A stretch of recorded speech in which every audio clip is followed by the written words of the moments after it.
All right, everybody, we are live at Frightmare HQ. My name is Lloyd Cryer.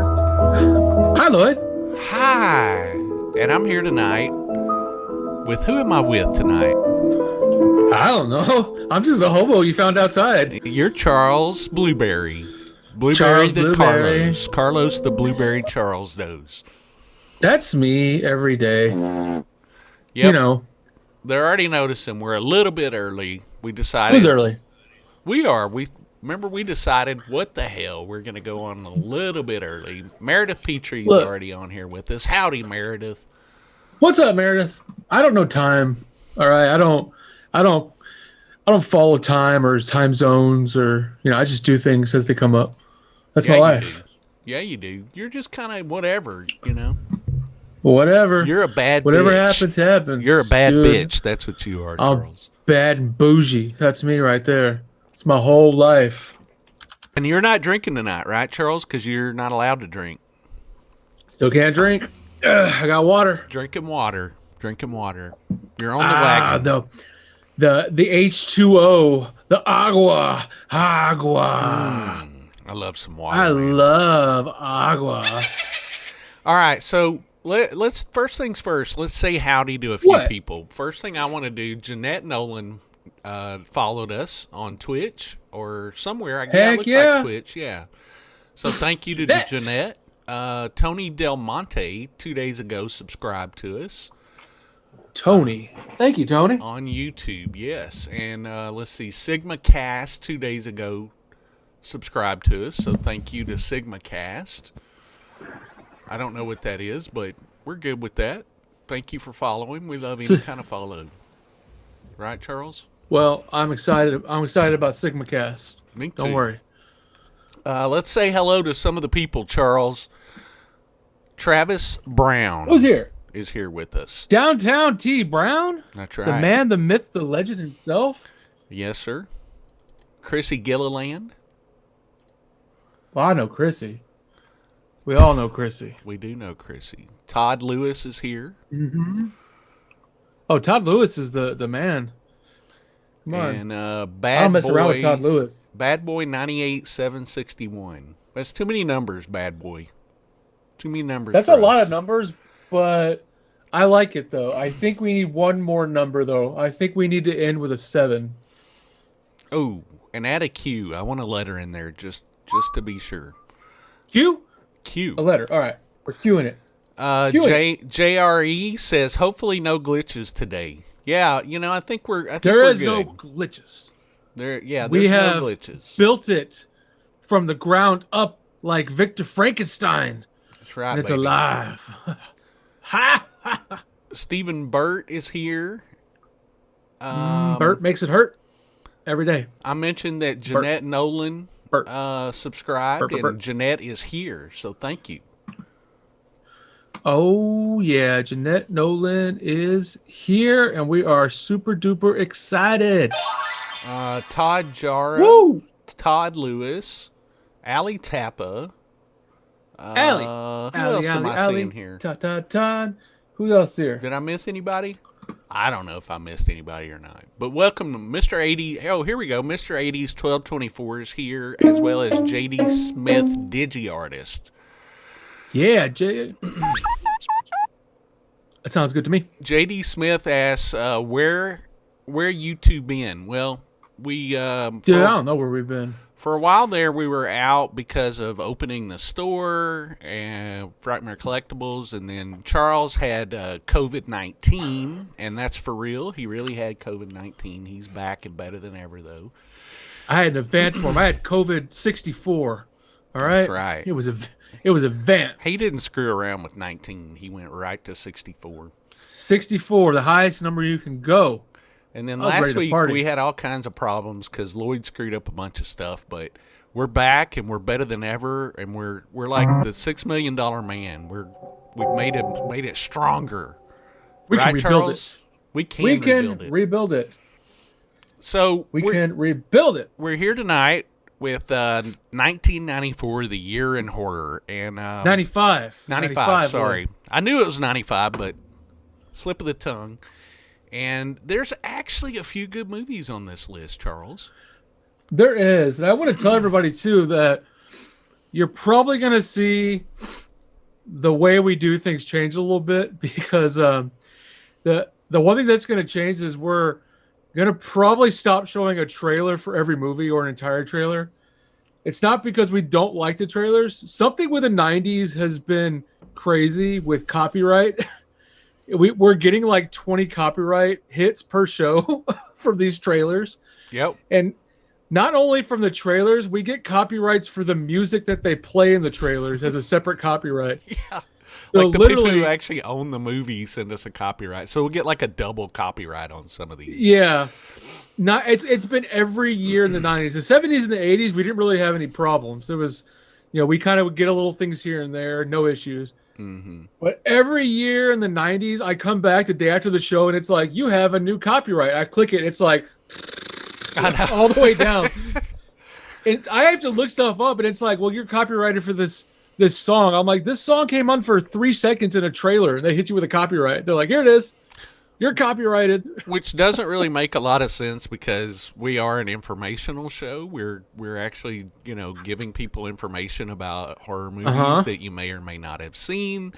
And so they're just claims. They're not strikes, which a claim is... They're not strikes. Yeah, a claim is like, take this down. But it really kind of screws with our whole thing. We want everybody to see these as much as possible. So I think what Charles and I decided was that we're going to show some trailers, but we're also going to talk over them a little bit and see if that helps. And maybe that'll help us out. And we may not show every trailer.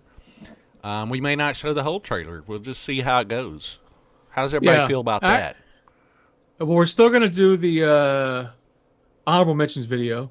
I don't get any issues with that because I create those. It's just, every other one. And I even try to dispute them because you could dispute them and say, we're an educational source.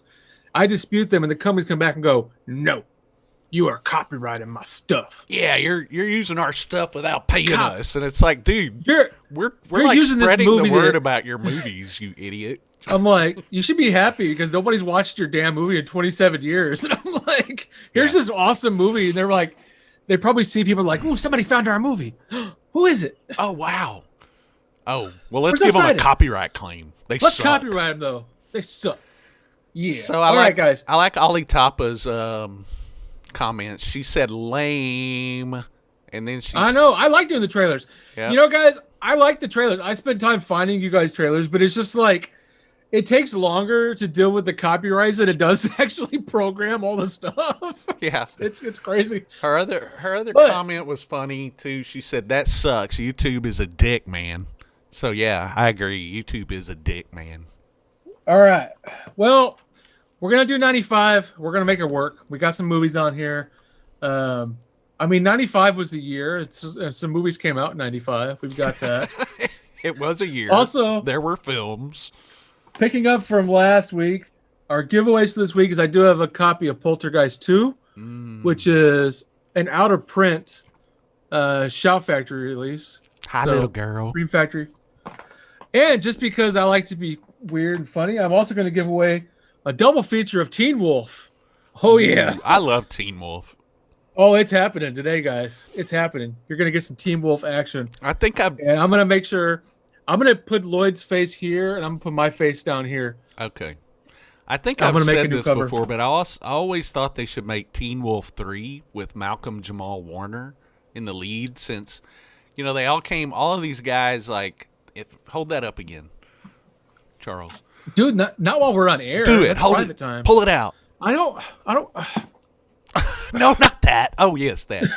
Okay, Michael J. Fox was in a sitcom, and then this dude, what was his name in part 2, Charles? Jason Bateman. All right, Jason Bateman was in a sitcom, right? So Malcolm Jamal Warner was in The Cosby Show. So it would have made sense to put him at the time in Teen Wolf 3. And I don't know what we'd have him playing because the first one was basketball. The second one was, what was the second one? Boxing. And then, so the third one, maybe we could do, what sport could we do for that one? Maybe cricket. Chess. Okay, cricket. Cricket. All right. We're So gonna do Malcolm cricket. Jamal Warner is a wolf that plays cricket in Teen Wolf 3. I'm gonna say that instead of Malcolm Jamal Warner, we make it now with Udo Kier as Teen Wolf. Even though Hello. he's not a teen, I am but Udo. Oh, how about this? We can make a movie called Teen Wolf, but it's about a teenager that turns into Udo Kier. So How about that? I like that. Udo Kier. It's I am not Udo Kier. I went to the bathroom. so it's Teen Udo. It's Teen Udo. Hello, everybody. Hello, I have gray hair, but yes, I am a teen on Teen. Udo. What happened to you, Jimmy? When I get very upset, I turn into the Udo Kier. I am a very famous Hollywood actor. It's okay. It's okay. I come back in the night when the moon no longer out. Now give me a keg of beer. Please give me the keg of beer because I am super famous Hollywood star who drink the beer so good it's drink in my mouth like Dracula. Okay? J.D. Smith, DigiArtist, says, I like the idea of a werewolf having to be on the swim team. I like that idea. All right. Because, he probably smells bad. You know how dogs smell bad when they're wet? He'd probably smell bad wet. So I smell bad when I'm wet, too. So. Yeah. I know you do, but that's okay. All right, so let's kick this off, Charles. 1995, the year in horror. Oh. First movie on the in list. 95? Here we go. First movie on the list, Charles. Are you ready? I'm scared. All right. A man on the run is hunted by a demon known as the Collector. Released January 13th, 1995. This is the American horror comedy film Demon Night, directed by Ernest Dickerson and starring Billy Zane. Oh, that Billy Zane. He's so zany. He's so zany. William Sadler. Oh, he's saddling up, William Sadler. That's right. It is also known as Tales from the Crypt, Demon Night. And let's start the trailer, Charles. And we'll talk over it. All right? Okay, Lloyd. We're talking about the Trust trailer. me. Universal Pictures is proud to present the motion picture directing debut of one of America's most talented and respected artists. Cut! Cut, cut, cut, cut, cut! Oh, hello, kiddies. So glad you could join me. Your pal, the Crypt Keeper, has gone Hollywood in a big way. I'm directing my first feature film. Care for a little shriek preview? For my big scream premiere, I wanted lots of suspense. Special effects, sex, violence. The kind of thing you could really sink your teeth into. Frights! Camera! Action! It's about a chase through the ages. A race against time. The war between good and evil. Come on out, everybody! It's time to play! And the final battle between man... I'm sorry. ...and demon. I'm not gonna hurt you. I lied. It stars Billy Zane from Dead Calm, William Sadler from Die Hard 2, and Jada Pinkett from Menace to Society. Ooh, I love those titles. And you'll love Demon Night. They're here! The demons are here! And ladies, if you think Demon Night is too gross and yucky... Whoa! Thank you.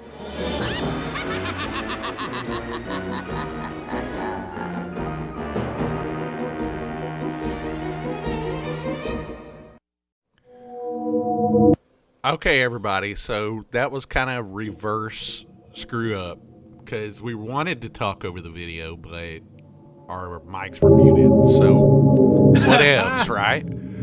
Who cares? What else? So there you go. Tales from the Crypt, Demon Night. That was a good throwback film. I thought it was kind of had some throwback feelings for the time that it came out. Yeah, I like Demon Night. I like Demon Night itself. I just think the bookend with the Crypt Keeper was just really weird and corny. Like it had nothing to do with anything, and it was just out of place. Yeah. I get they were making a Tales from the Crypt movie, but it was just weird. I was like, it really took away from how good Demon Knight was. It didn't start out as a Tales from the Crypt movie, though, right? No, it didn't. That script, that project was hoarded around for like a decade, basically. That's kind of the easiest way to say it. Originally, it was going to be directed by Tom Holland, and he was going to do it as a follow-up to Child's Play.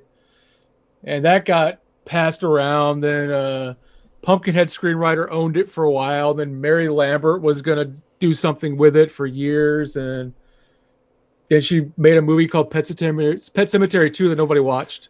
Yeah. Nobody watched that movie. Yeah, she made that instead, huh? Yeah, and then Charles Band actually had it for a while, too.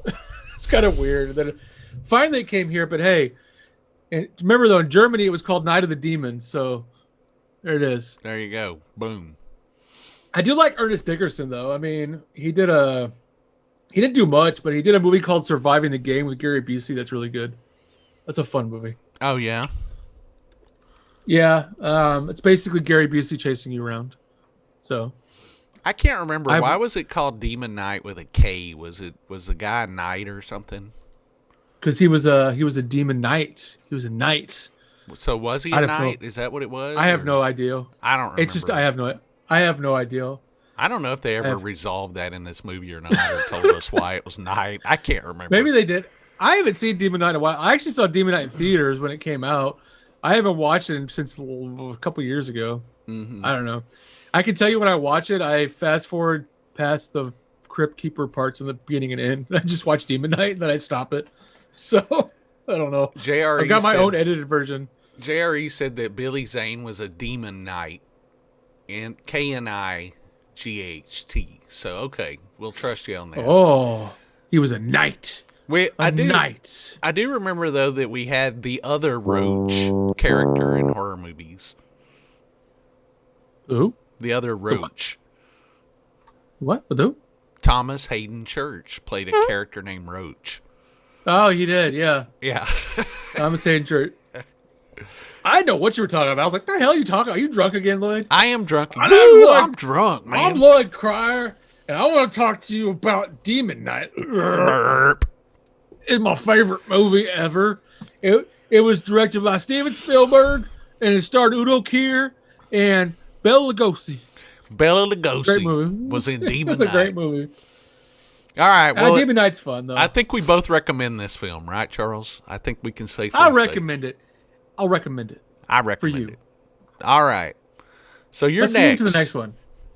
This is a good movie, actually. A graduate student turns into a vampire and tries to come to terms with her new lifestyle and her frequent craving for human blood. This first premiered at the Sundance Film Festival, January 21st, 1995. It's the American horror film The Addiction, directed by Abel Ferrara. Oh. Glass Eye Picks, bringing you fierce independent cinema since 1985, would like to invite you and 100 of your closest friends to spend a little time in Sam's world. In a film Amy Taubin of The Village Voice calls Vivid. Whoops, played the wrong trailer. Let's go to Addiction. What? Of King of New York and Bad Lieutenant. The shocking new film from Abel Ferrara, Lily Taylor, Christopher Walken, Annabella Sciorra. You want to know what's going to happen? Just wait and see. The Addiction. Coming this fall.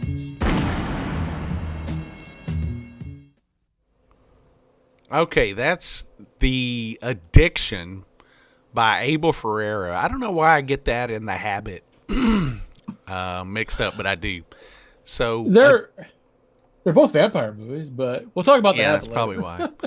But I love Abel Ferrara. I love his ability to make you feel like you're actually in New York. I mean, it just totally feels, everything he does is so New Yeah. York. Yeah, we've talked about him a bit on this show. He directed 79's Driller Killer and then the Body Snatchers remake in 93. He also did a great movie with Christopher Walken called King of New York in 1990. Yes. Really fun director. Yeah, Addiction's great, though. Missed Addiction's 45, a super too. original film. Yeah. Yep. Addiction's actually a pretty original film. Really modern interpretation of a vampire film. It's super low budget, which was kind of different for Ferrara after doing a lot of Hollywood films, Mm-hmm. But Lily Taylor in that is really, really good. That was another one that was hard to get for the longest time. Really was. Yeah, there was like a VHS release at some point in the 90s, and it was like impossible to get for like 20 years. And then finally Arrow brought it out a couple years back. And the Arrow video, the Arrow release is readily available. It's like $20 on Amazon. The movie's not streaming anywhere, and you'll probably never find it streaming anywhere, but you can get it for $20 on Amazon for the Arrow release. And it's actually a nice 4K release too. J.D. Smith said that trailer sucked, and I gotta agree. That was the crappiest trailer ever. Dude, that trailer's horrible. That's like the only trailer for that movie too. It's like it makes no sense. But I'll tell you, it's a good movie. Yeah. It was written by Nicholas St. John. Nicholas St. John worked with Abel Ferrara with a lot of movies. He did Driller Killer. He wrote Driller Killer, Body Snatchers. He also wrote the screenplay for 9 Lives of a Wet Pussy. So, which is an Abel Ferrara porn movie. Which is an Abel Ferrara movie. He did that under a pseudonym. I can't remember the pseudonym, but it wasn't under his actual name. But he did that one. So I'd recommend that movie if you pick it up. The Arrow release is really nice. It's a great copy. And the only way you're going to watch it is on the Arrow release. So it's not streaming, you said? Yeah, not streaming. It's probably never going to be streaming anywhere. Lovely. Yeah, I think that's probably one of the only Abel Ferrara movies that I haven't seen. I haven't seen The Addiction, so man, get the Arrow. The Arrow copy's nice. They did a beautiful 4K resto of it. It's nice. Cool. All right, Charles gave me a good one, y'all. Excuse me. Ooh, you got a good one, Lloyd. I got a good one. An insurance investigator begins discovering that the impact a horror writer's books have on his fans is more than inspirational.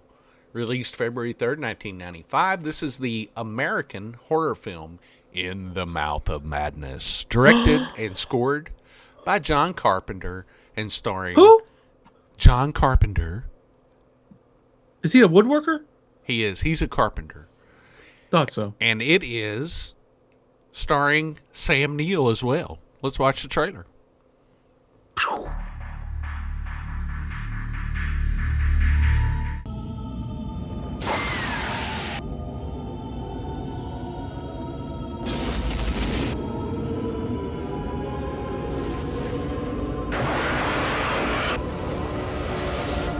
This one will drive you absolutely mad. The riots began because the stores could not meet the demands of Sutter Kane's novel, In the Mouth of Madness. Kane disappeared 2 months ago without a trace. He's the guy that writes horror books. You can forget about Stephen King. Kane outsells them all. I need to know if he's alive or dead, and I need that book. It's a setup. I just have to work out how it's set up. Kane's writing has been known to have an effect on his readers. See this? It's a map. This whole thing has been staged. You just get out. This is not reality. It's all happening for real, Trent.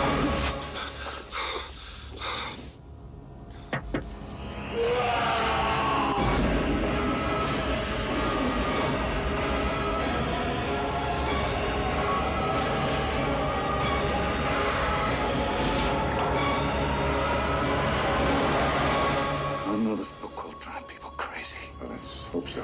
The movie comes out next month.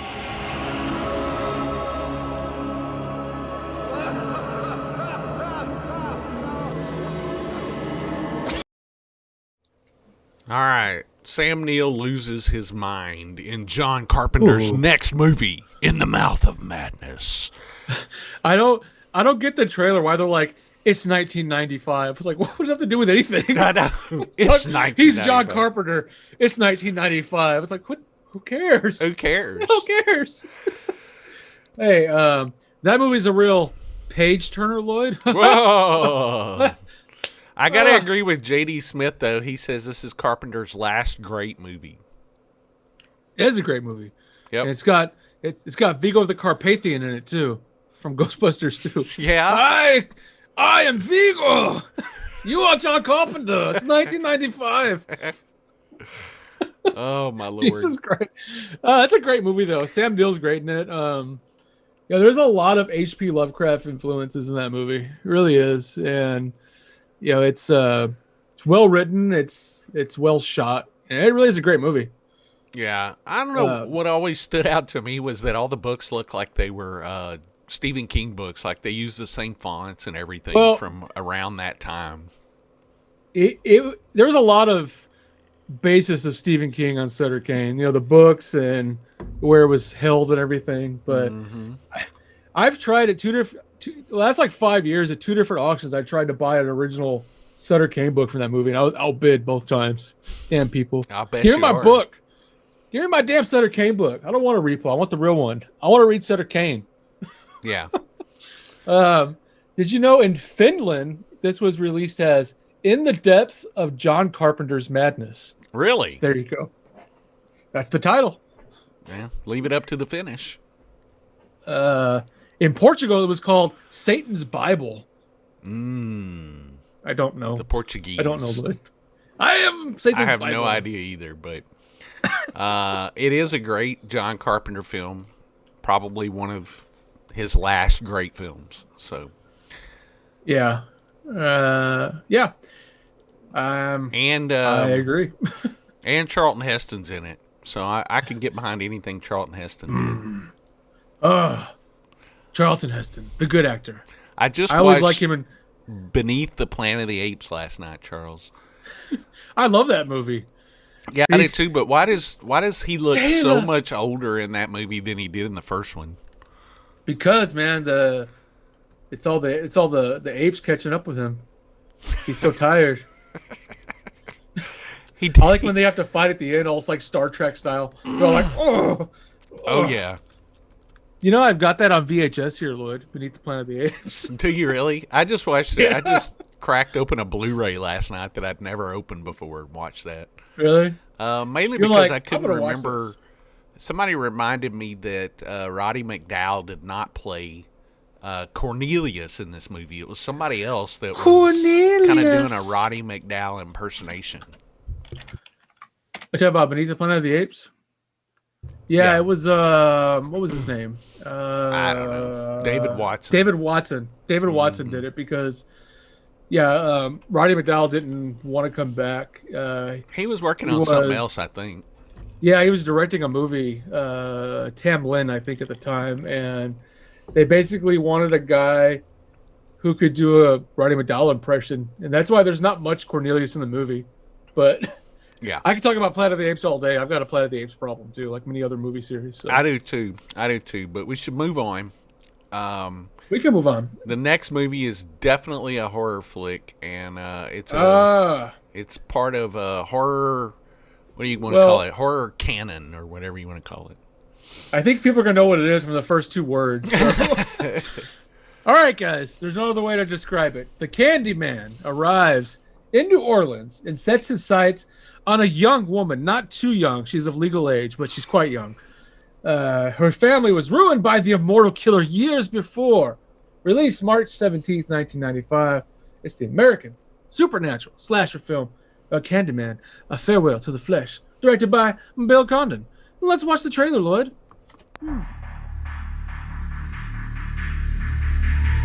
Tastes good. Okay, the Candyman can. The Candyman can, because he mixes it with love and makes the world taste good. I don't think it's a bad one. It's definitely not as good as the original, but I think it's unfairly judged as a bad movie by a lot of people. Tony Todd is great in it, and I love a lot of the backstory it explores. I mean, there's nothing overly astonishing about the movie, but it's not bad either. I think it's pretty fun. Yeah. I mean, it's a sequel, so I mean, what'd you expect, right? It's a sequel. It's got Veronica Cartwright in it.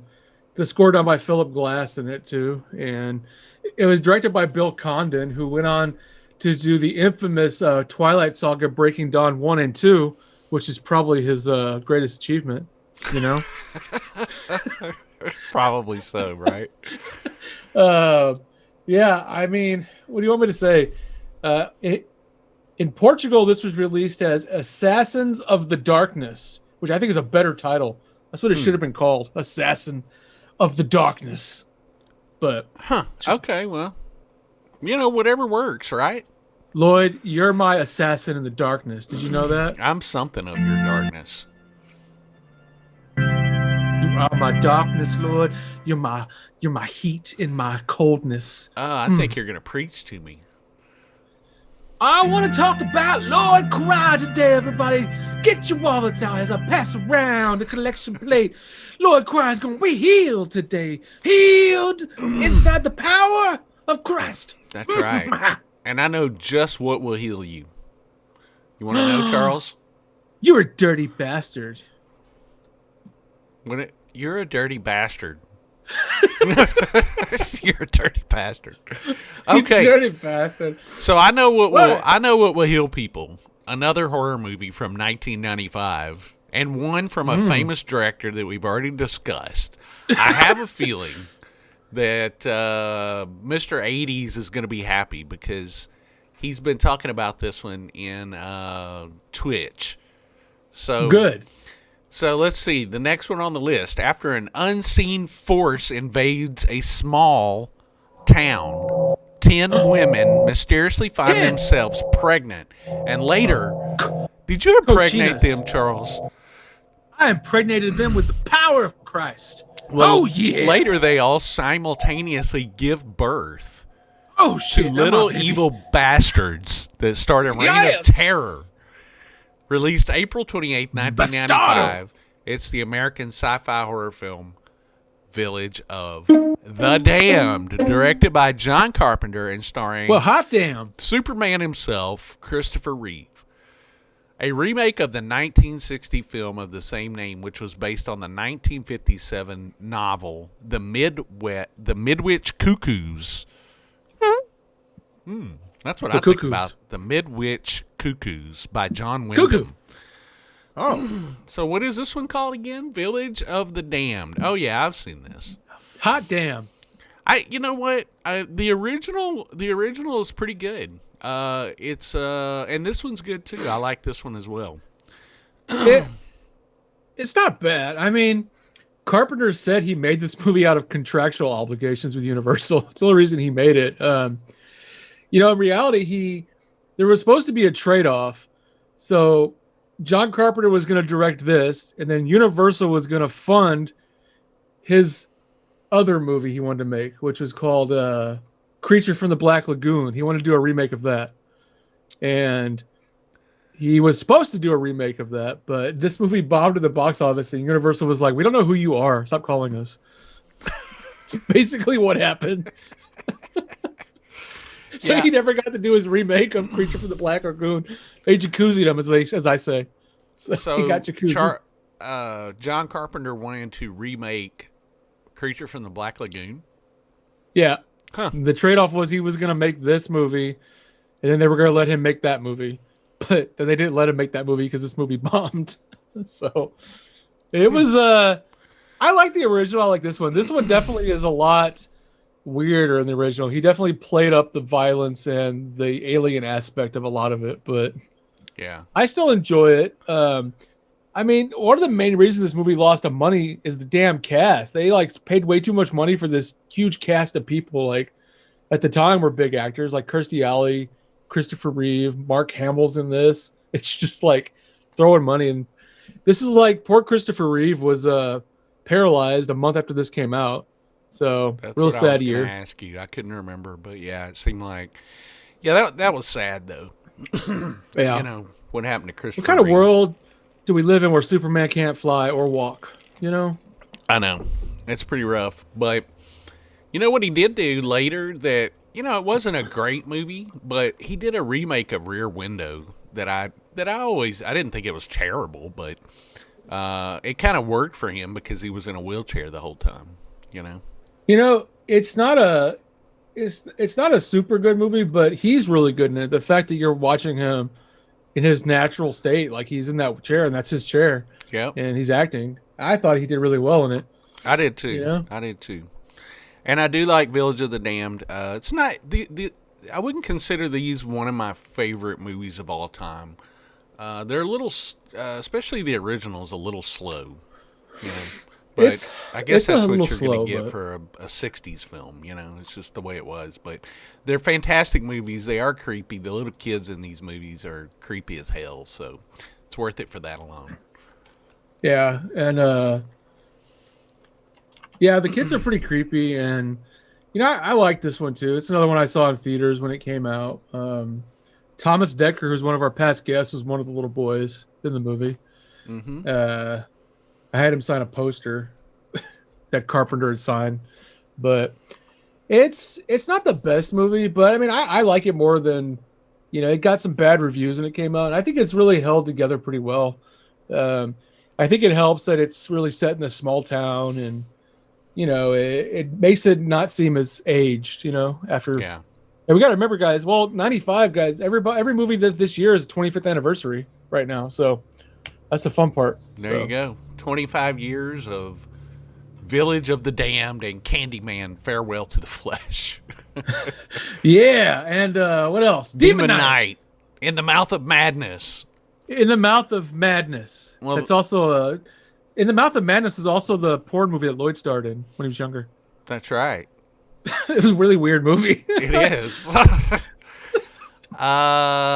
So basically, what we're going to find out is none of these movies will get to celebrate a 25th anniversary at a convention this year. So that's what's sad. Forget about it. It's done. All right, Charles. Well, we can celebrate them right now. We're going to celebrate them. All right, 25 years of these movies. All right, guys. Just to keep up with that, Village of the Damned is not streaming, but you can rent it on Amazon for $4. There's a Shout Factory Blu-ray out. You guys are going to notice the 90s, most of the releases are Shout Factory. Shout Factory has a Blu-ray for $17. Stepping back one, Candyman is on Tubi. If you guys want to watch Candyman Farewell to the Flesh, it's on Tubi with ads for free. So, but next, awesome, we've got a movie, a good movie, a fun movie. All right. A disturbed ice cream vendor creates a flavor of the day by blending human parts into his frozen confections. Released direct to video, March 9th, 1995. It's the American slasher comedy film Ice Cream Man, directed by Norman Epstein and starring who? Clint Howard. Oh, yeah. Oh. We'll watch a little bit of this trailer because we've had a lot. We actually watched this on one of our Saturday night screenings, so let's check it out. We may not watch the whole thing, but let's watch a little bit of it. We'll do some stuff. It's a city just like any other, with kids just like anywhere. Anybody for ice cream? But when a brand new ice cream man comes to town, just for you. That new ice cream dude's pretty freaky. There goes the neighborhood. Who's there? Happy day, Nurse Wharton. There's something weird going on here. I'm fixing up a little party for you. Dogs start disappearing. Hello, puppy. Children lose their way. Oh, he's so kind to the little children. I'm not gonna hurt you. And a man of mystery. Here you go. Wow. Conjures up his own brand of mischief. You can't run from the ice cream man. What do we do? When your parents don't believe you. But Dad. I said go to your room. When the police can't help you. Emergency. Repeat, emergency. Kids can do anything. You two are playing cops and robbers. If you just believe in friendship. We're doing this. The three of us. You'll always find your courage. All right, Charles. I'm not going to play the whole thing, like I said, but that I don't know. The trailer makes that movie seem like the feel-good kids comedy of the summer. Is what it does. I think it was. It's got that music in the background that's like boom boom boom boom boom boom boom boom. Hey, kids, Lord. in a town just like any other. And then when they show Clint, they go, and a mystery man. Now he's a fucking murderer. He's not a mystery man. He's a fucking murderer. This is the man down the road. Don't go in his basement. He's got popsicles. He's creepy. He'll put things in your bum. And he'll try to make you think you liked it. But not today. And he'll tell you, don't tell your parents or I'll kill them both. I'll kill them and I'll eat their penises. Hey. Oh. I feel like what we're missing in the world is a crossover movie between Candyman and Ice Cream Man. We really need this in our lives. We do.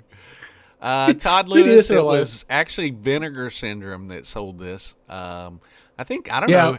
Did it finally go out of print with their last Black Christmas sale? Because I don't think it's still up on Amazon. It's like $27 still. You can still get it. Yeah. This one is streaming on Prime, but this is totally a Vinegar Syndrome movie. Only Vinegar Syndrome could bring this out. This is a Vinegar Syndrome movie. Yeah, what's funny about this movie too is in 2014 they started a GoFundMe Kickstarter to get a sequel made, Ice Cream Man 2. It only raised $4,000. And they could have made it on that budget. They really could have, I think. They had a goal of $300,000 on that Kickstarter campaign, whatever it was. Oh man, that's sad. They raised like $3,800. I was like, they should try that again. I think they can get the funding. So what you're saying is nobody cares about Ice Cream Man, unfortunately. I think we care about Ice Cream Man, and we're the only people that matter. Us and our viewers. That's it. There you go. No, nothing else matters. I think together we can make Ice Cream Man 2. Let's call Clint Howard. I got my iPhone. We're gonna make Ice Cream Man 2. All right. Okay, let's do it. I'm down. Anybody want to kick into our fundraiser for this? For our throw some money our way to make Ice Cream Man 2. We're gonna make it on a $300 budget. All right. So get ready. How much do you think Clint will want? Like $1.50 maybe, or? Clint wants $36 and a pack of push-up pops. There you go. Okay. And he's ready to party.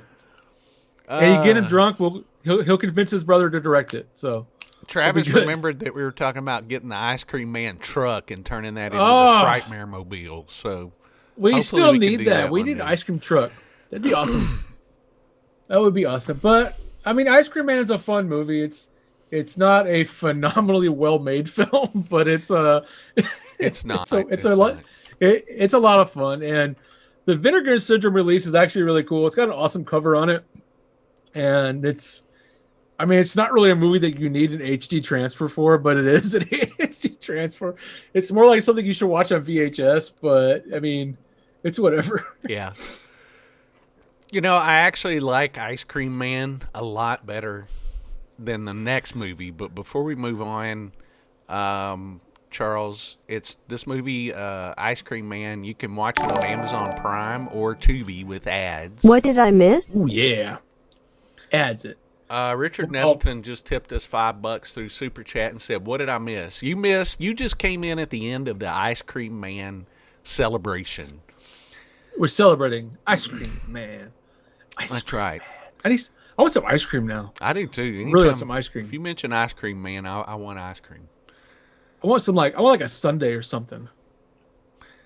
There you go. So the next movie, I think is terrible. God, this movie. It's a horrible movie, but it had to be on here. I think it's terrible. You're right. I mean, because this is probably bottom of the barrel for 1995. What do you think? This is bottom of the barrel, but this is what every wholesome white family wanted on their TVs on a Sunday night in 1995. This is what they wanted to see. I don't know. I tried tuning into this when it originally aired, and I was like, what in the hell am I watching? So, all right, let's introduce it, Charles. When most of the passengers on an airplane disappear, the remainder land the plane in a mysteriously barren airport. Ooh. It's barren. Oh, shit. It's barren. Debuting on ABC May 14th, 1995, this is the American horror miniseries, The Langoliers, written and directed by Tom Holland. It wasn't mini enough. It could have been a lot minier. This was like, if I remember correctly, wasn't this like early CGI in this movie, if I remember? Early CGI, it's absolutely atrocious now, and I never liked this that much. And what astounds me is this movie has very high ratings on like Rotten Tomatoes and IMDb. I mean, this is at like a 6.2 or 6.3 on IMDb. I don't understand why, because it's shot horribly. The CGI is horrible. It's got a good cast, but their acting in it is horrible. Yes. The direction in it is horrible. It's directed by Tom Holland, wasn't it? Yeah. And yeah, it was directed by Tom Holland and based on a story by Stephen King. So it's bad, man. Or was it based on a story, or did he write this specifically for TV? Or I don't even know, to be honest with you. I just know. No, it's based on a 4 Past Midnight, which it was in 4 Past Midnight. It was a short story that he had in there. Well, let's just show people a little bit of this trailer so we can get an idea of what guys, it was. If you get sick, I'm sorry. Yeah.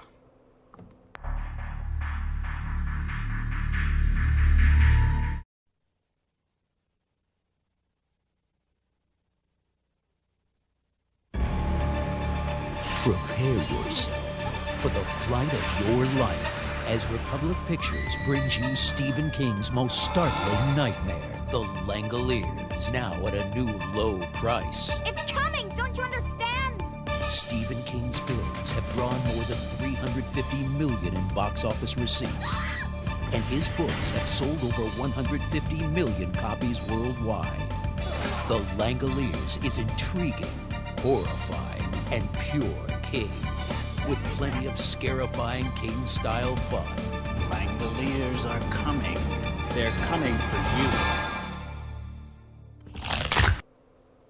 All right. That movie's terrible, Charles. That movie is terrible, but yeah, they had to mention in the commercial, look, Stephen King movies are really popular. You're going to like this one, too, if you like Stephen King. No, we're not. Stephen King, guys, just so you know, this is something Stephen King had somewhat to do with. Hope you're excited. It's you love 3 it. hours long. It's The Langoliers are coming. The CGI looks like it was from 1981, but it's okay. Yeah. It's revolutionary. CGI made by the fellows who made the computers for the NASA moon landing. It's so exciting, guys. You better get it, or the Langoliers are going to come down and get you. Yeah, so basically this movie was like Pac-Man descended upon Earth and started eating time or something. I don't know. It's weird. Apparently, when it becomes tomorrow, today is eaten by the Langoliers. So these people get trapped in yesterday, and the Langoliers are coming to eat them because they're trapped in yesterday. Todd Lewis said the same thing. The Langoliers themselves were bad, CGI, evil Pac-Mans. That was basically what it was. This is basically the time where they were like, all right, what the hell from Stephen King can we get on a miniseries on TV right now? Yeah. He's like, I got the Langoliers. It's a short story in one of my books nobody read. Great. We'll turn it into a 6-hour miniseries. Yes. He's like, you could buy it for me for $47 million. We're going to give you $58 million. All right. Because we really believe in it. We believe in it. What's it about? The Langoliers. I'm sold. Okay. I'm sold. Doesn't say Stephen. Can we use your name in the ads and say that? Yeah. How much money your movies have generated over the years? You can use my name 3 times. Okay, we'll give you $68 million then. Yes. Oh Lord. Well, it's a bad movie. I don't know. I can't recommend that at all. That's our next watch party, guys. We're watching 3 hours of the Langoliers. Oh please, God! I'd rather watch Lawrence of Arabia. Fine, we're gonna watch The Stand. All 6 hours of The Stand. We're gonna watch it. I could hang in for that. I could handle that. No problem. I'm gonna put a VHS tape in, and we're gonna point the camera at the screen. And we're gonna watch 6 hours of The Stand on VHS. All right. Hope you're ready. There we go. With one break for me to switch to VHS cassette because it's 2 tapes. So right. It is a 2-tape set. Unfortunately for you guys, it's not streaming. There's no Blu-ray, but you could get a DVD. Yeah. For $10 on Amazon if you want it. I don't know why you'd want it, but there's a reason why there's no Blu-rays, because they've never sold any of the DVDs. So that's why. That's basically why they won't remaster it, because like 7 people in America have bought the DVD. They're like, all right, well, screw it. Yeah, we're not doing that. No Blu-ray. All right, guys. Next up is one I absolutely love. This is a great movie. This is a good movie. A funeral director tells 4 strange tales of horror to 3 drug dealers. One of them's named Lloyd Cryer. One of them's named Charles Dose. The third one is named Richard Nettleton. Those are the 3 drug dealers. All right. He tells 4 strange tales of horror to 3 drug dealers that he traps in his place of business. Released May 24th, 1995. It's an American comedic horror anthology film, Tales from the Hood, directed by Rusty Cundiff.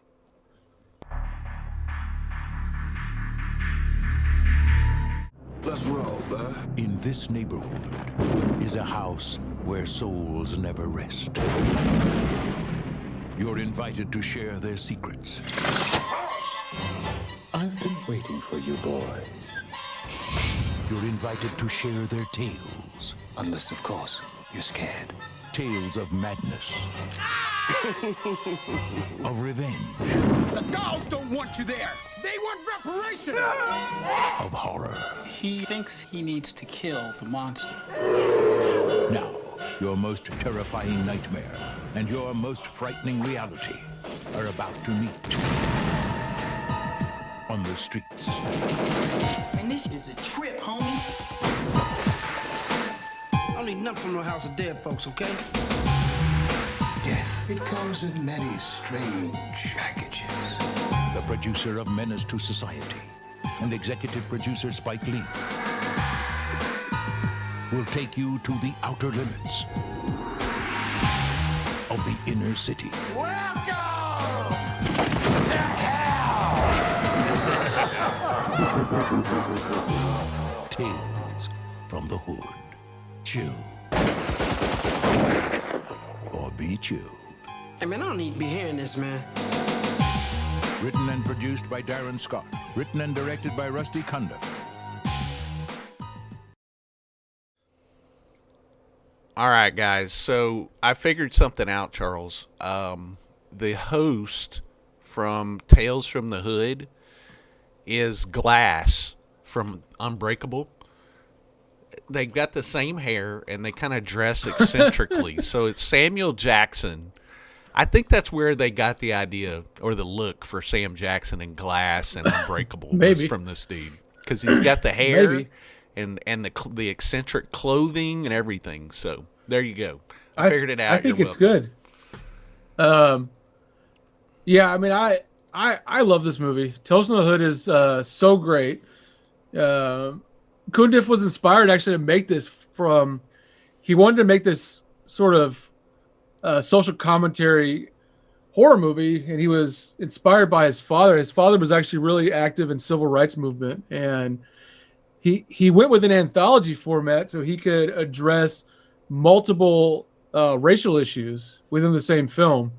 And it's a super powerful movie, and it's one of those movies where it kind of starts off where you're laughing at the beginning, but you're kind of not as the movie goes on, because there's a lot packed into this movie. Yeah. Phenomenal film. Really, really phenomenal film. It really is. It's a good movie. And I don't know a whole lot about it. I don't know who directed it. Well, we said I don't know who he is. You said it's Cundiff, but I just don't know a whole lot about the behind the scenes of this movie. He didn't direct much else either, which is surprising because he was a phenomenal director, and he didn't do much. He directed every episode of the Chappelle Show from the mid-2000s. No way. And I love Chappelle. every episode, yeah. But he never really did any other movies, really. He did one movie, which wasn't good, called Sprung. Not very good. But, Tales from the Hood is really, really a phenomenal film. And it's got a great soundtrack to it. You hear a little bit in there, but you got like Wu-Tang Clan is in there. You've got I remember else in there. Old Dirty Bastard is on there, but it's a great movie. And one of my favorite people in the movie is David Alan Grier. He was in a story called Boys Do Get Bruised, and this is a time when David Alan Grier was only known for comedy. That's all he ever did was comedy. And he played this intense role as a super abusive man, and he just like is terrifying. He's so good in it, and he really makes that movie. But this is a great movie. But besides the music in it, it was scored by Christopher Young, who scored Hellraiser. So the score is actually really well done. I love this movie. It's a great movie, and really, really one that everybody should watch. And there is a Shout Factory Blu-ray, but it's not that good. And the reason why it's not good is because they have actually lost the original negative to this movie. It doesn't exist. And yeah, so there was a DVD that was released. This is one of the earliest DVDs, like 98 or 99. And nobody ever saw this movie again for like 20 years. And that's because they couldn't release it because there's no original negative and there was no prints for them to do anything with. And Scream Factory finally did a Blu-ray, but their Blu-ray is a sort of upscaled, not an original like master screen print or anything. But it's kind of a bummer. They've lost the original negative of this. So we're never going to see a well-made like 4K scan of Tales from the Hood, which kind of sucks, I did see that the director also directed Fear of a Black Hat, which was a big underground hit for a long time too. So, oh yeah, I forgot that. Yeah, that came before Tales from the Hood, but it looks like he directed or he co-directed the sequels, Tales from the Hood 2 that came out in 2018, and then I showed Tales from the Hood 3 is coming out this year with yeah. I don't know is it out yet or no? I'm not sure if it's out yet, but Tales from the Hood 2 is actually was actually pretty good. It didn't seem to, I don't know, it didn't seem to audiences didn't seem to react to it as well. Like, but everybody who likes the original Tales from the Hood seemed to like this one. I think a lot of people watching the sequel had never actually seen the original one, and they didn't really know what they were watching. Yeah. So. Well, cool. But so yeah, I love that movie. If you have a Netflix, Tales from the Hood 2 is on Netflix. The original Tales from the Hood isn't streamed. I think it's on Showtime. But your best bet for Tales from the Hood is to buy the Shout Factory Blu-ray. It's $20 on Amazon. It's still not the best, but it's the best we're probably going to get of that movie. And I have a feeling that one's going to go out of print pretty soon, and we probably won't see another one. So, yeah. Well, there you go. Make sure you get it. All right. Next up, this is a decent little flick. A group of scientists try to track down and trap a killer alien seductress before she successfully mates with a human. Released July 7th, 1995. It's the American sci-fi horror film Species, directed by Roger Donaldson and starring Natasha Henstridge in her debut film role. And she was pretty gorgeous in that movie. Yeah, the movie was a box office hit, and a lot of people said at the time it was only a box office hit because all the guys were going to see her topless in it. So that's what they said. Yeah, I read that on a bunch of stuff. I was like, wow, that's nice. I don't Good doubt for her. it. Yeah, I mean, if I made a movie and I was topless, I'd expect everybody to come see me topless. Yeah, so. I think I'd be like, "Hi, Lloyd. Do you come here often? Whoops, I lost my shirt." Woo! Stephen Burt says he liked this one for obvious reasons. That's why we all loved it. Of course it. That's he did. what Charles was saying. But yeah, I think that's pretty much the point of this movie. It was like Alien with, I was going to say something else, but it was like Alien with boobies. Well, yeah. But it's a fun, it's a fun little slice of sci-fi horror. The guy who wrote this, Dennis Feldman, actually wrote this back in the 80s as a different script that he could never sell. And he ended up retooling it and got a really large budget for this one. But, if you watch this, if you've ever seen a show, there's a BBC show from the 60s called A for Andromeda that is super similar to this storyline. Very similar.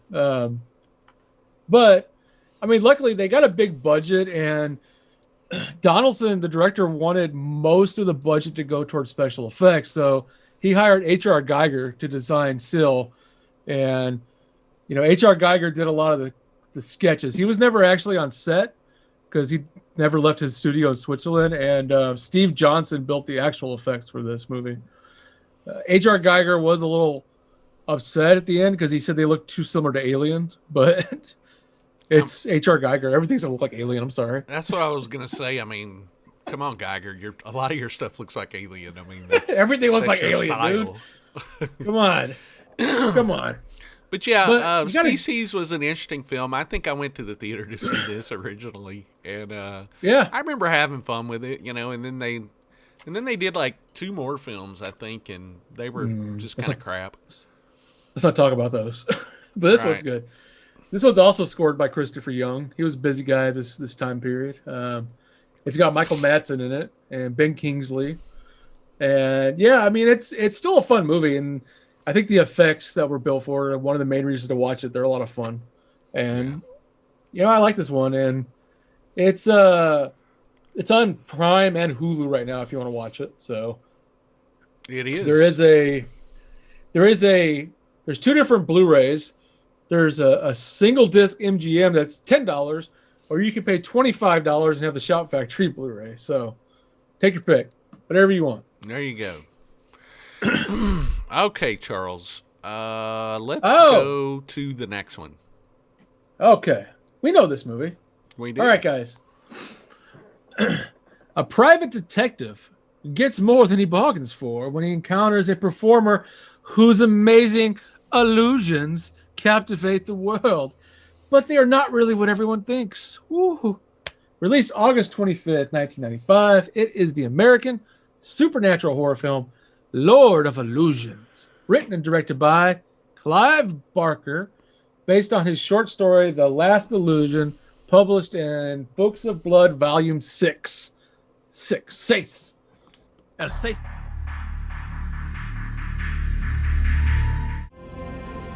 Something is watching. Something is listening. Something is coming. How would you like to see the world the way it really is?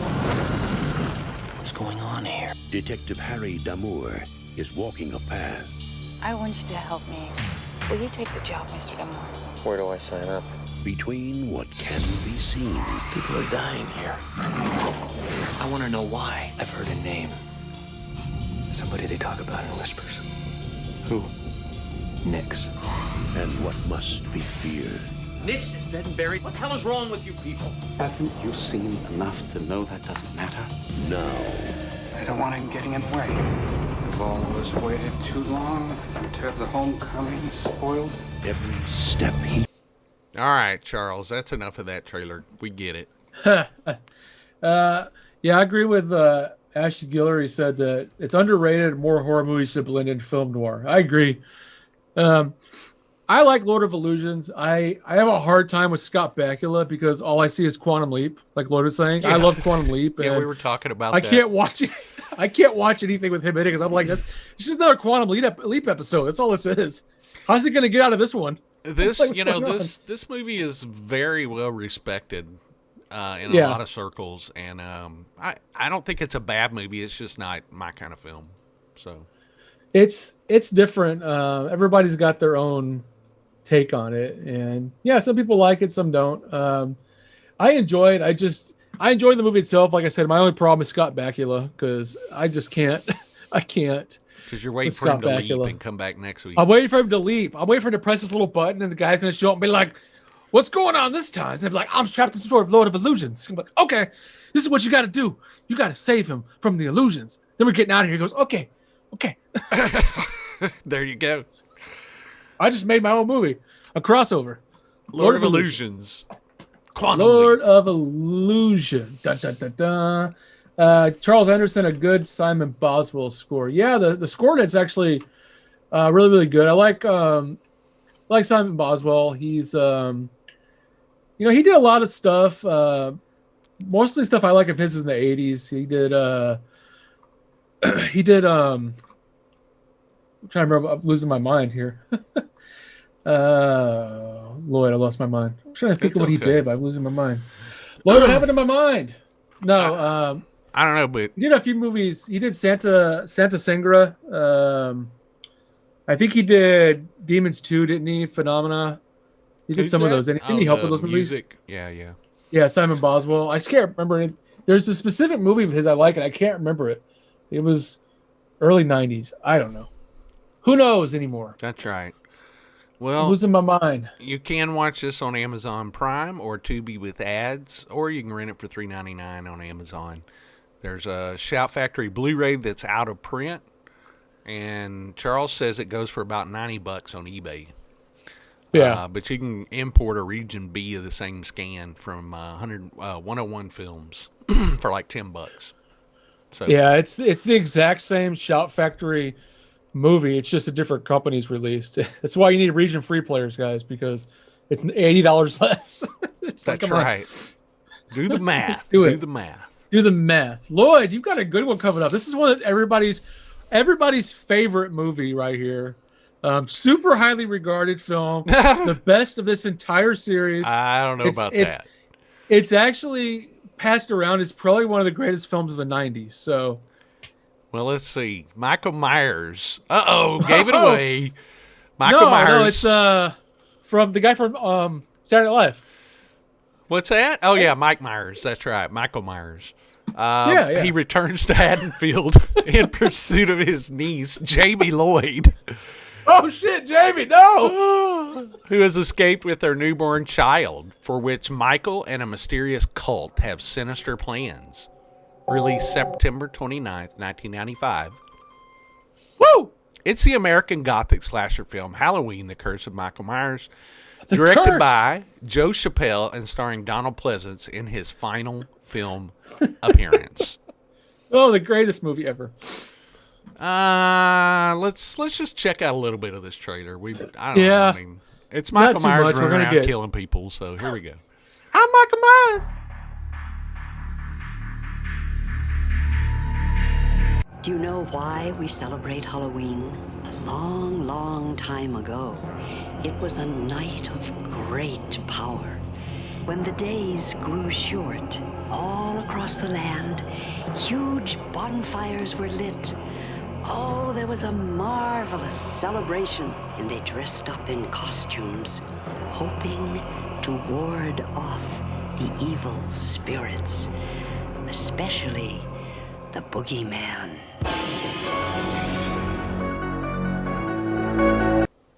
All right, so Curse of Michael Myers. Christ. Now we're gonna really, add some stuff to the whole Michael Myers mythos and try to explain everything about Michael Myers, right? Oh my God, this is just this stupid Curse of Thorn bullshit they introduced in 5. I'm like, come on, guys. But you know what? Jesus Christ. I do know that a lot of people actually like this one because it tried to change it up and make it fresh. It did. Okay.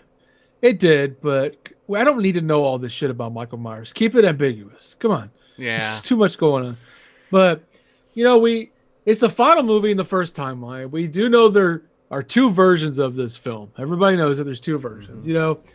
There's what's called the theatrical cut, and there's what's called the producer's cut, right?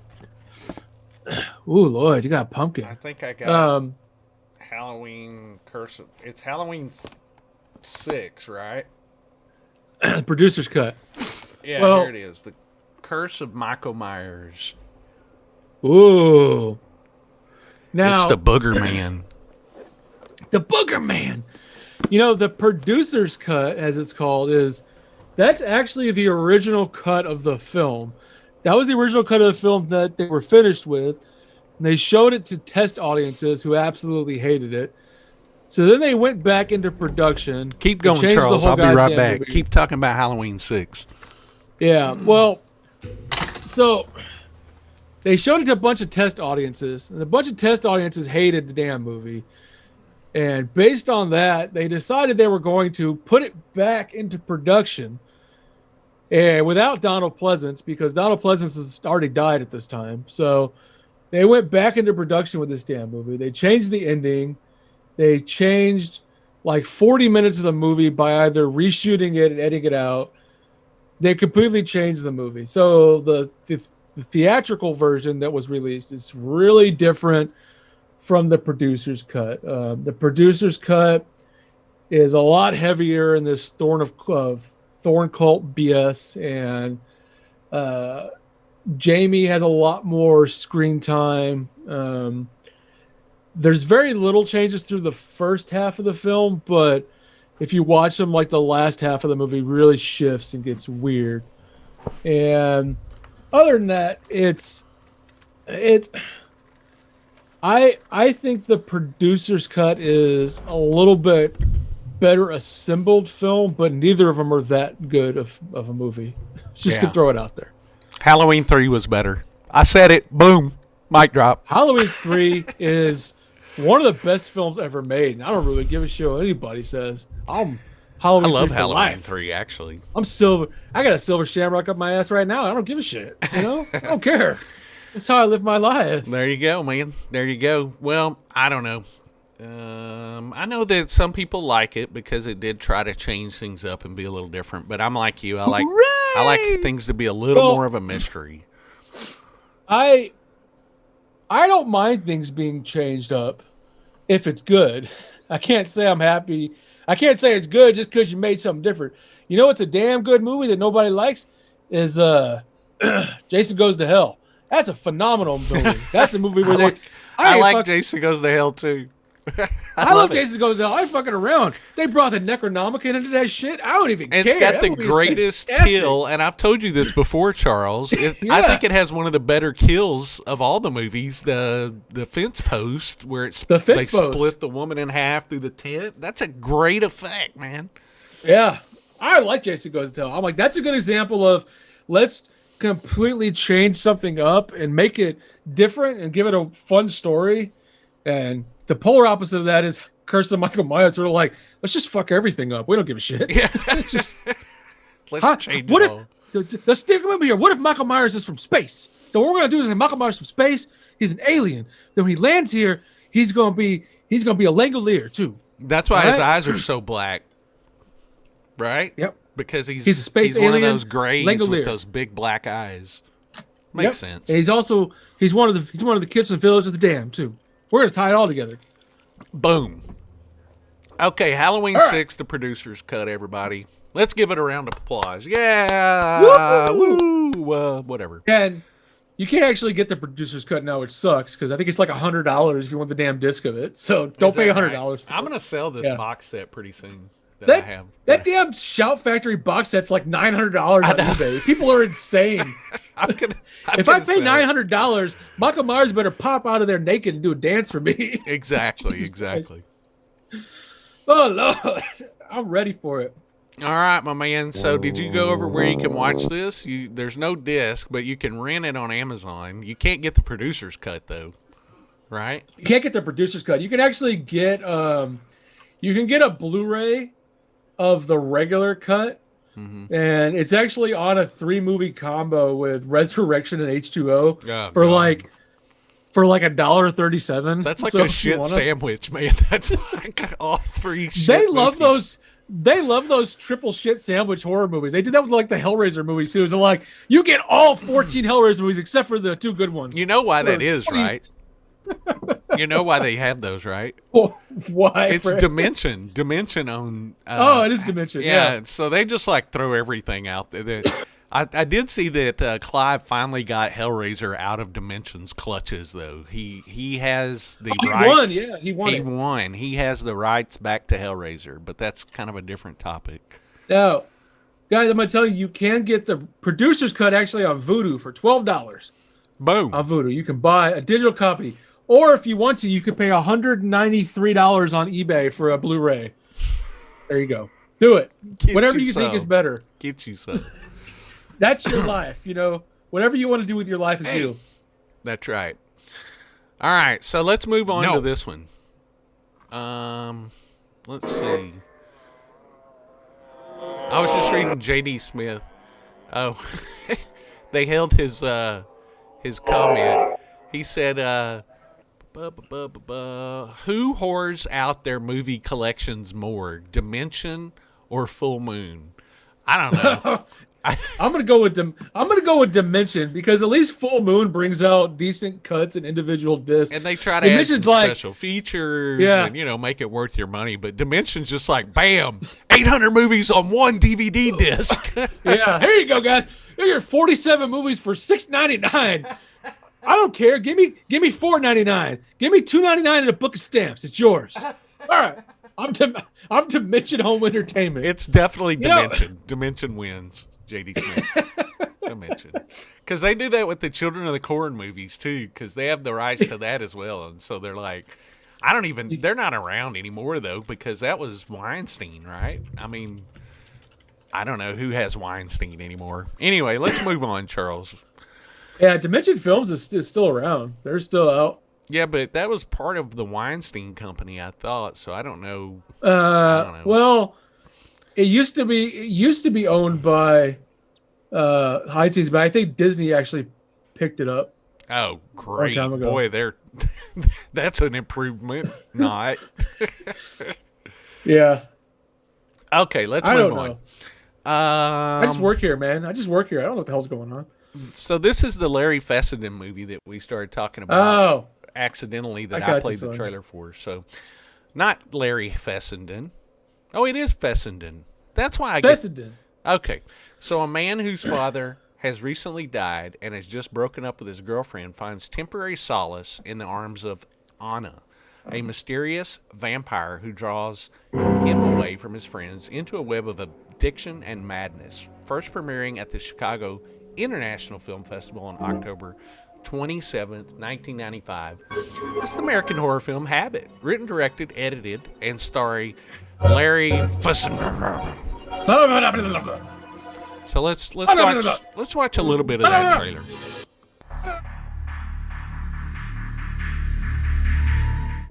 Glass Eye Picks, bringing you fierce independent cinema since 1985, would like to invite you and 100 of your closest friends to spend a little time in Sam's world. In a film Amy Taubin of The Village Voice calls vivid, as evocative of New York-style paranoia as Bad Lieutenant, Rosemary's Baby, or Taxi Driver. We live as we dream alone. And Roger Ebert of the Chicago Sun-Times calls a sad and haunting film. Joe Lydon of Variety calls wickedly amusing, erotically charged. But we want to know what you think. Comes a tale of love and delirium under New York's autumn nights. Aren't you gonna invite me in? Listen, I'm in trouble. Sam! What has transpired between you and Anna that's making you so crazy? Let me tell you this, man.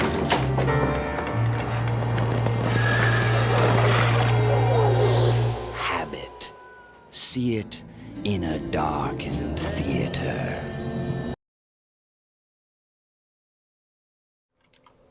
Okay. I was thinking that I hadn't seen this, but I remember that I did, like, on VHS right after it came out on tape or something, and it was a long time ago. It's a very, very well-made movie, though. How well-made is it, Lloyd? It's very, very well made. In fact, this movie, I think, put Fessenden on the map. I mean, at that time, he was considered to be the next big thing, if I remember correctly. Yeah, but then he didn't really do anything else.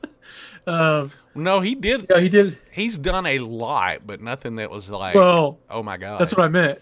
Right. Nothing that was really good. And Habit's actually a really, really, really good movie.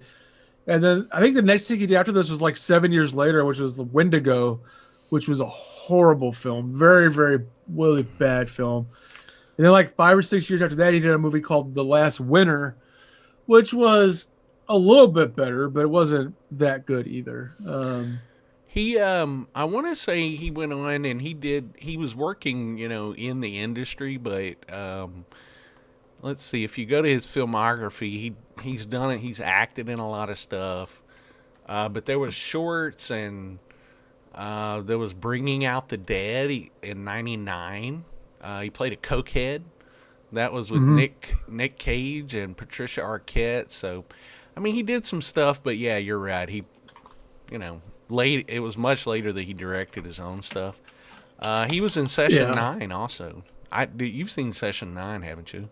Yeah. Session 9 is good. Session 9's good.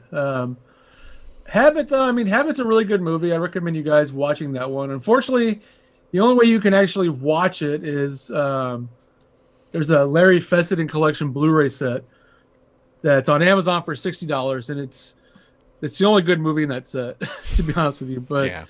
And it's only streaming for rent on Apple TV for $5.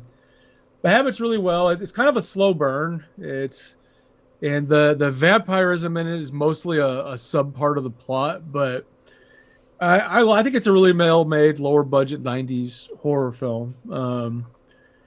It's well shot. He did most of it himself, this movie, so if you could watch it, I mean, I definitely recommend watching it. You may be a fan of his other movies. I'm not, and that's why I don't think the Blu-ray set's worth it, but it's up to you guys. Go for it. There you go. Well, I think I stepped on your toes a little bit, so you take this next one, Charles. I can do this one. This is a good one, too. This is fun. A film editor assigned to cut a series of infamous slasher films is driven murderously insane by the miles of extremely violent footage he edits. This first premiered at the Stockholm International Film Festival on November 11th, 1995. It's the Swedish horror comedy film Evil Ed, written, directed, edited, and shot by Anders Jacobsson.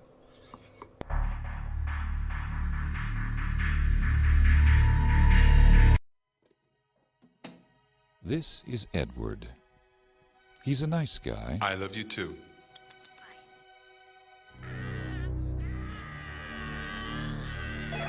I'm Sam Campbell. Welcome to the team. Have a seat. So, this is the splatter and gore department. Now he's to cut down on the violence in splatter movies. I'm doing it for a good cause. The violence gets to him. He starts to hallucinate. He gets touchy. Get the hell out of here! And he gets paranoid. Come on! Race me to hell! And the good guy turns evil. This is dying time. When his mind blows, anything goes. Yeah! They lock him up. He's psychotic. Give him 10 cc. But the loony gets loose. Now he's bound for termination. Where's the problem?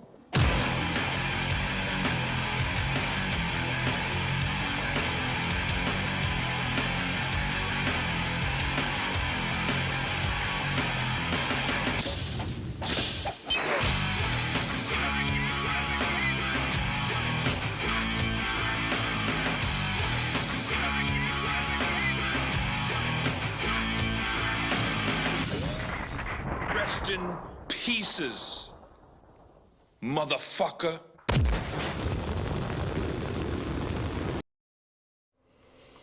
All right, so this was kind of it was pretty popular in the indie scene when it came out. It's a great movie, great splatter movie. I love how they intentionally used bad English dubs in it. They did it on purpose, and it's so much fun. It really is. Yeah, the English is very badly dubbed. But I first they did it on purpose too. They did that on purpose for it too. They wanted it to be hilarious. So that's awesome. I like the guy's name is. What was it, Sam Campbell? That's got to be a Evil Dead reference, don't you think? And obviously the title, too, Evil Ed, is a play on Evil Dead. Yeah. And it's a Swedish movie, too, which is hilarious. It's a great one, though, if you haven't seen it. And I highly recommend this one. I don't know much, if anything, if the director ever did anything else. I'm only familiar with this. I don't think I've ever heard his name again. But it's a great horror. It's almost a parody, but it's a fun splatter movie. It really is. Yeah, you're right about that. It's a fun movie. Can you watch this anywhere, Charles? It's on Amazon Prime, actually. It's on Amazon Prime. Arrow brought this out on Blu-ray it's $20 on Amazon right now, and you can rent it for $1. $1 on Amazon. You can rent this. Boom. It's a great movie, though. It really is a lot of fun. It's right up there. It's Lloyd said he just got a VHS of it, which is fantastic. I was like, that's awesome. Yeah. And then Arrow has a Blu-ray out. Did you mention that? Yeah. Arrow has the Blu-ray. $20 on Amazon for that Arrow Blu-ray. And I agree with Travis said it looks a lot like a Peter Jackson. It kind of does look like a Peter Jackson movie. It really does. Yeah. It's got a Dead Alive feel to it. Definitely. Charles, why don't you take the last one? All right. I know this is something I you love really this movie. like. Oh, I love this movie. A man struggles to save his family from the strange and deadly occurrences in the castle they've inherited. This was released direct-to-video November 14th, 1995.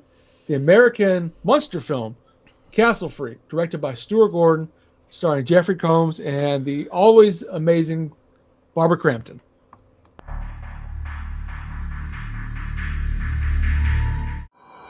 Stuart Gordon, the director of Fortress, The Pit and the Pendulum, and Reanimator, takes you into the dungeons of Castle d'Orsino.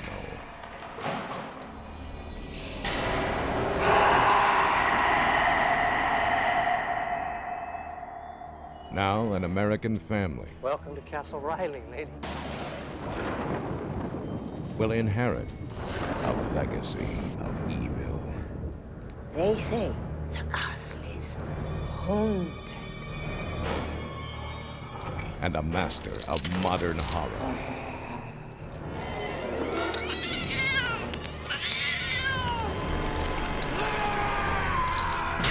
will unleash his most terrifying creation. Stuart Gordon's Castle Freak. There's somebody else here! There's somebody in the castle!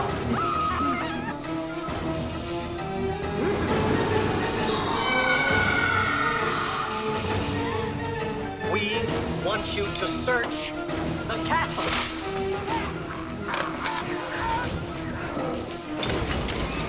Giorgio Dorsino. He was never buried. She kept him alive. He's here somewhere in the castle.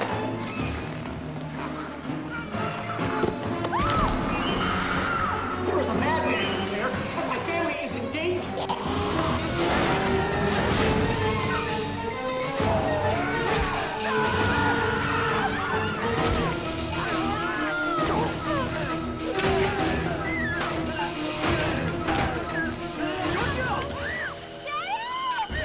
Reanimators Jeffrey Combs and Barbara Crampton in Stuart Gordon's Castle Freak. Beautiful, Charles. Beautiful. Castle Freak. God, I love that movie. Such a well-made movie, and Stuart Gordon shot it with a budget of only like $500,000, which shows you what Stuart Gordon could do with low budget. He really was good. Was filmed at Charles Band's castle. That was his castle. he owned and lived in. Yeah. Also used in Pit and the Pendulum and Spellcaster. Really, really hilarious that he owned a castle in Italy. Crazy Charles Band. Yeah. But he spent a lot of his time in Italy as a young person too. He grew up there. Mm-hmm. Yeah, that's true. But I always thought it was crazy. He owned a castle, like a gigantic castle. It's just like it's pretty crazy. But this movie is really well done. I mean, Jeffrey Combs and Barbara Crampton are so good in it. Really at their best, and the castle freak, the creature in it is such great makeup for such a low budget movie. Really highly recommend this one. It's really well edited. I mean, the movie itself is just so well done for how low the budget was. Super surprisingly good, and it's a very sad story too, and also a creepy story at the same time. There's a lot of creepiness going on, but yep, super highly recommended. It's on Shudder right now. It's also on Tubi, and there is a Full Moon Blu-ray for like $17 or $18 that you can pick up. Perfect.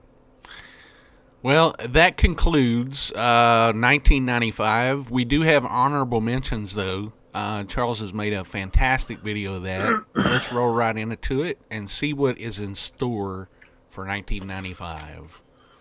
Yeah. Not much.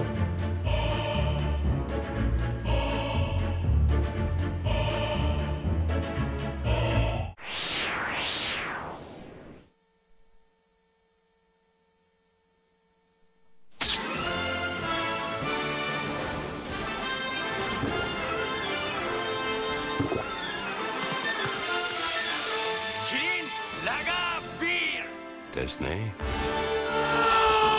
As their two worlds collide, they battle the unspeakable horror of Bram Stoker's Burial of the Rats.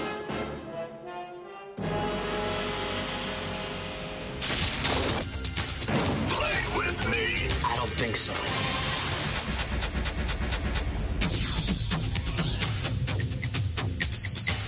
I think it wants to kill you.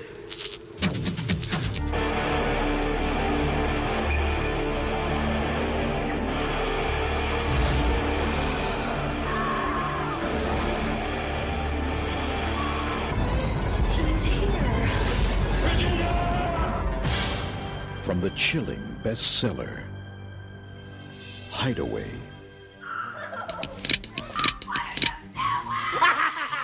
If we destroy the gold, we get rid of the leprechaun once and for all. Leprechaun 3. The third time's the charm.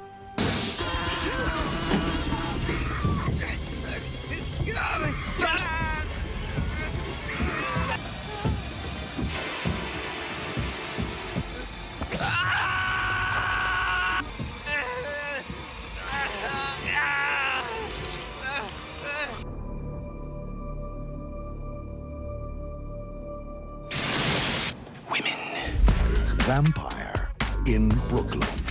I would love to have you for dinner. It came from the third dimension with its own brain, its own voice, its own legs. There's only one problem. It needs your eyes. Virtual Boy. See it now in 3D. You've never seen a film like this before. The Granny. Death begins at 8. Rated R. Parental supervision can kill. Somebody help him, please. No, it's all right, honey. I'm here with you. It's okay.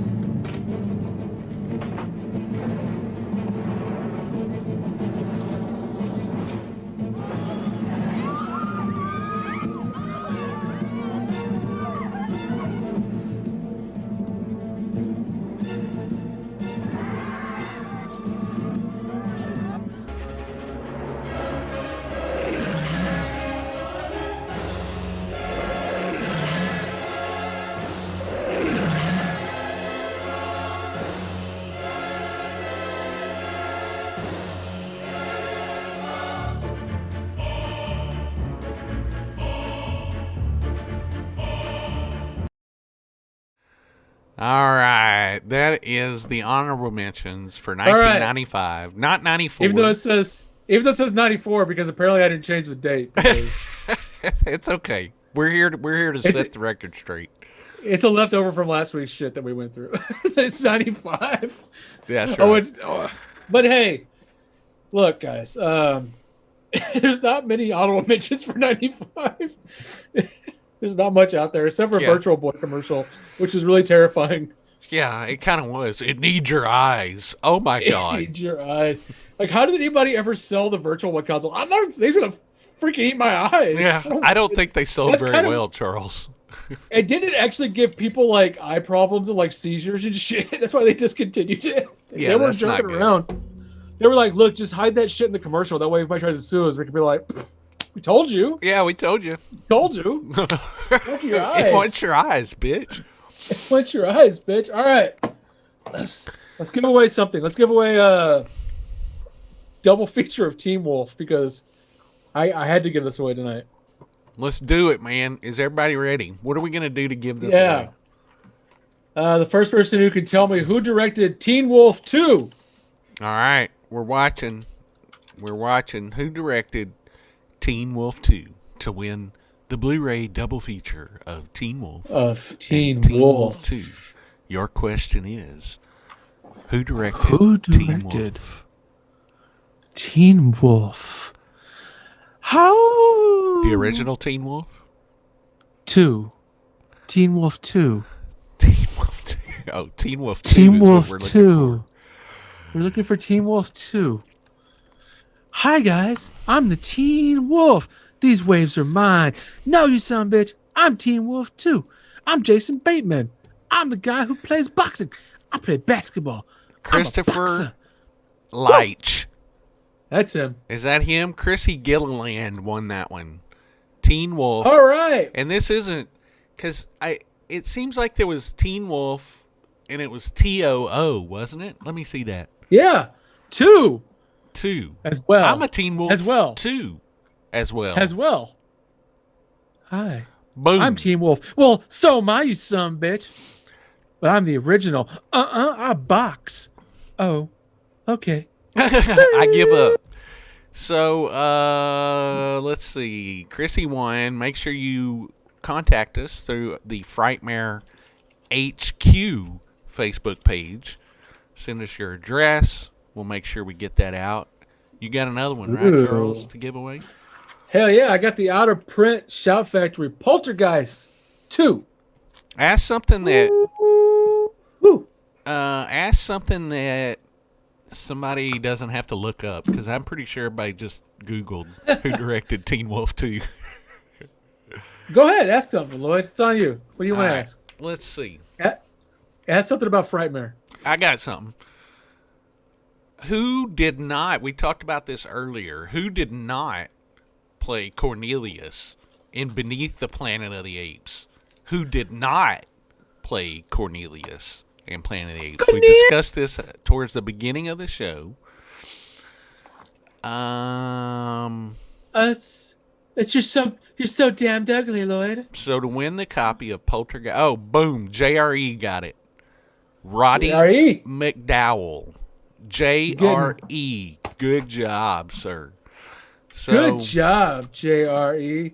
Good job. Please, JRE, make sure that you go to the Frightmare HQ Facebook page, follow us, like us, all that stuff, and then message us and say, hey, I won that bitchly DVD Blu-ray.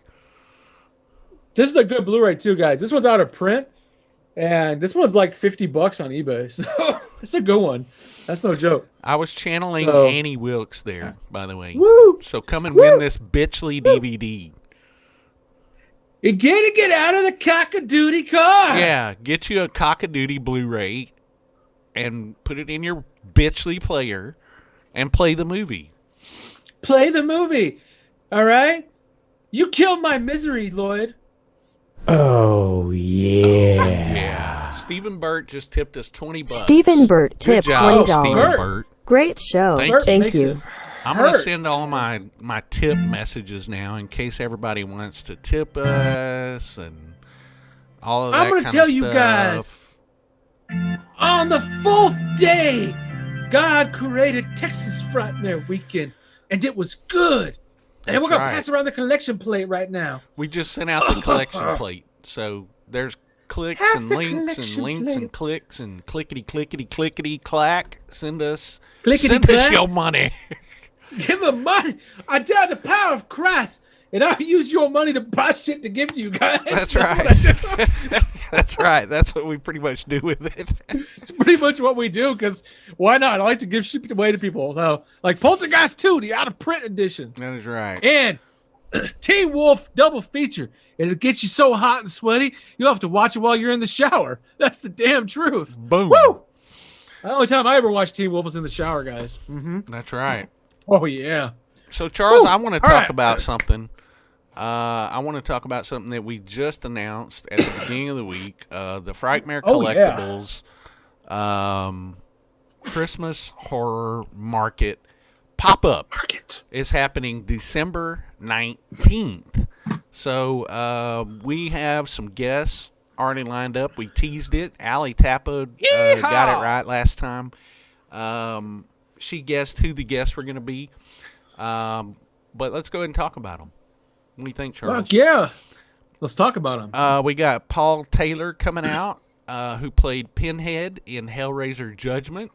He was better than the last Pinhead, and actually a lot of people actually liked his portrayal of Pinhead. So you can come out and meet Paul Taylor. He's going to be there signing autographs. We've also got Leslie Dean from, which Nightmare was it, Charles? I always get this wrong. Nightmare 6? One of them. But Leslie is... talking about Leslie? Yeah, Leslie, she was in Freddy's Dead, The Final Nightmare. So yeah, whatever, part 6 or 7. I don't even know what part that was. But it was Freddy's Dead. And she was also in 976 Evil and some other stuff. She has a band locally called Scary Cherry and the Bang Bangs. Scary Cherry and the Bang Bangs, man. Yep, and she's a really cool person. So come out and meet those two. And then our headliner for the horror market will be Linnea Quigley, everybody. Oh, yeah. So everybody come check out Linnea. Say hi to her, meet her, get photos, all that kind of cool stuff. She will be there. And Todd Lewis asked if I could talk about who any of the vendors are going to be that will be at the horror market. Sure. I think we can do that. We're going to have Fast Custom Shirts is going to be there. Good old Joe is going to be out there from Fast Custom Shirts. He'll have all his shirts. We're also going to have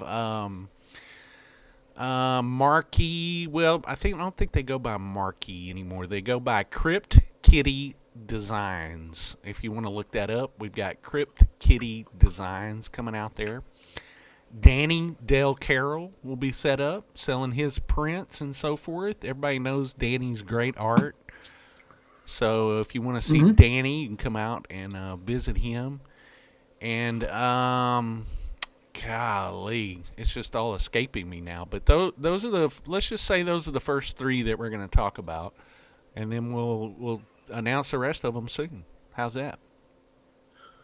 Sounds good to me. I'm excited to see Linnea again. She's done a lot of good stuff, you know. People know her from her couple of main ones, Night of the Demons and Return of the Living Dead, but I love her some other stuff like Sorority Babes and the Slimeball Bolorama, Nightmare Sisters, Hollywood Chainsaw Hookers, which is a great one. Also, Witch Trap. Witch Trap's a fun one that she was in too. Witch Trap's a great one. Yep. I just ordered the Witch Trap Blu-ray for her to sign when she comes in. Did you really? Yeah. Super excited about that, but I'm super excited to have her out. It's like I said, December 19th. It is going to be an outdoor market, so dress accordingly. If it's cold, you might want to. Who knows what it'll be on that day in Texas? It could be cold. It could be rainy. It could be snowy. It could be frozen over. It could be hot. It could be. I mean, it could be. You know how that is. It could be anything here in Texas.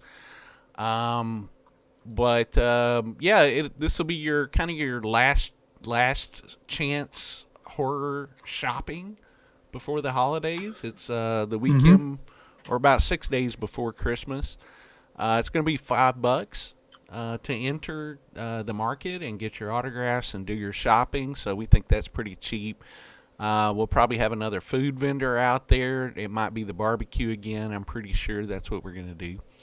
But we're going to have fun. The barbecue was good. It is great stuff from Panther City Grill.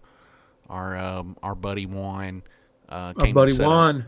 That's right. It's great barbecue.